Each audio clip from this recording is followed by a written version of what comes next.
Welcome back to Buy or Buy. Today we're looking at a car that honestly changed everything. The 1989 to 1997 Mazda MX-5 Miata. Specifically, we're talking about the first generation, the legendary NA chassis.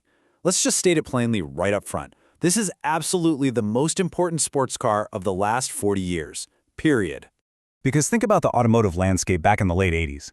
The NA Miata is basically what happens when Mazda looks at the classic British roadster market, watches every single Triumph and MG owner replace their Lucas Electrics for the third time that year, and decides to do something about it.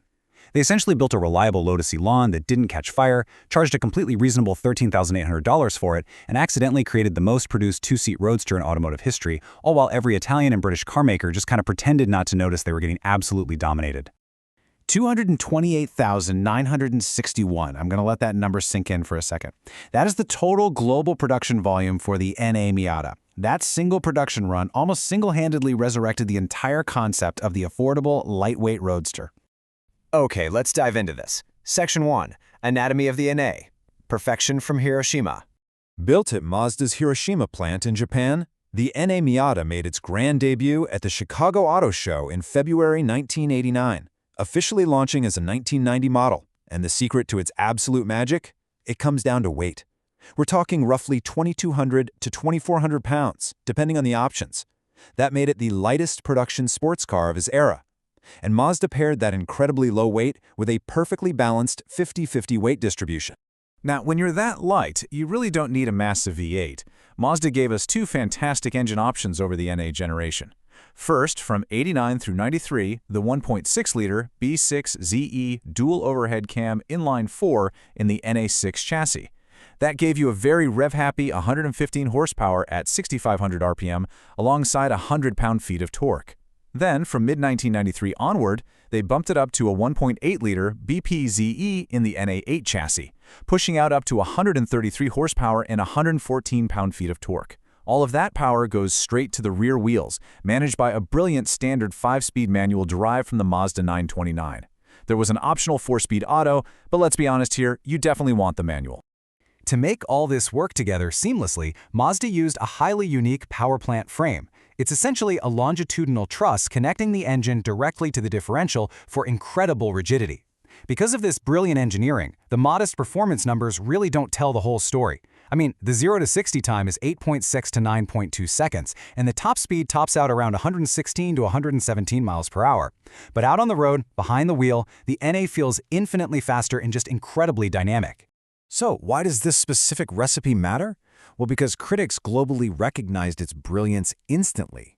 It won Automobile Magazine's 1990 Car of the Year. It dominated Car and Driver's 10 Best lists from 1990 to 1992. It was named the best sports car of the 90s by Sports Car International, and Grassroots Motorsports later called it the most important sports car built in the previous 25 years. They knew right away they were looking at a legend. Section 2. Collector market and pricing. The bottom is past. After 35 years of depreciation, things are definitely shifting. For decades, these were cheap, disposable weekend toys. But that era is officially over. The bottom has passed, and clean examples are rising fast. Let's slowly walk through the actionable buying tiers here. If you're on a budget, an early 1989 to 1993 1.6-liter NA6 driver is going to run you between $6,000 and $12,000. This is hands down the cheapest collector sports car worth owning. Step up to the 1.8-liter NA8 from 1994 to 1997, and you're looking at $8,000 to $14,000. That's your daily driver sweet spot. And for a track-focused future collector, the NA8R package trades between $16,000 and $25,000. But remember, a clean $7,000 driver quality example is still out there if you hunt for it. Now, what's really interesting about this slide is how the Miata has firmly entered premium collector territory. Limited editions like the 1991 British Racing Green, the 92 Sunburst Yellow, and the 93 Black Edition are trading at $15,000 to $25,000 and up. Exceptionally clean, low-mileage NAs sit firmly in the $20,000 to $35,000 bracket. And true museum-grade examples, they are actively crossing the $40,000 to $50,000 mark. For a Miata, it's wild. Section 3. Known issues and maintenance. The catch. Before you rush out with your checkbook, we need to be totally transparent about the catch here. There are two critical terminal issues you absolutely cannot ignore. First, severe structural rust. If a Miata has lived in the Salt Belt or is a JDM import, you must meticulously inspect the rocker panels, floor pans, and rear subframes. It can be terminal.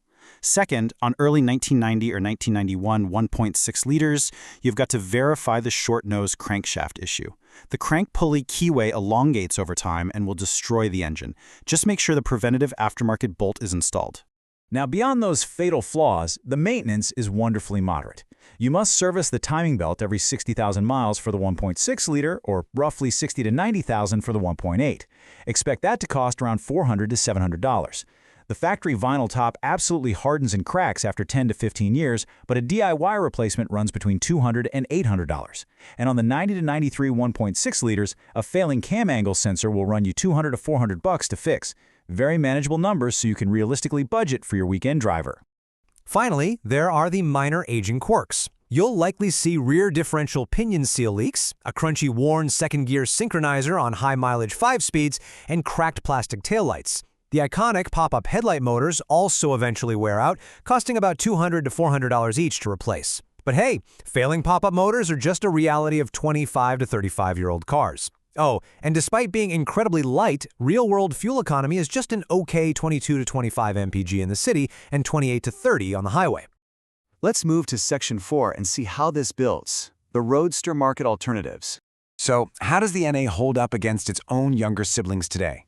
Well, the NA stands completely alone. The second-gen NB Miata from 1998 to 2005 is more refined, sure, but it lost the iconic pop-up headlights. The third-gen NC is heavier with more power.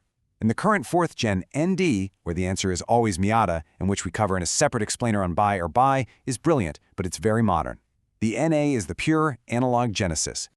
And against its rivals, we also cover the Honda S2000 separately on this channel, and while it's much faster, it's drastically more expensive.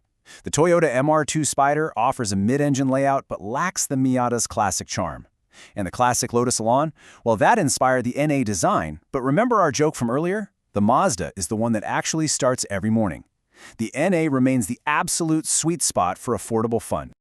So, the crucial point is Section 5. The final verdict: buy. The verdict is an enthusiastic, undeniable buy. Obviously, you can't buy one new. NA production ended in '97. But used, whether you spend $6,000 on a budget NA6 driver, $14,000 on a daily NA8, or pony up $30,000 for a pristine museum keeper, you are buying into history. Because here is the reality.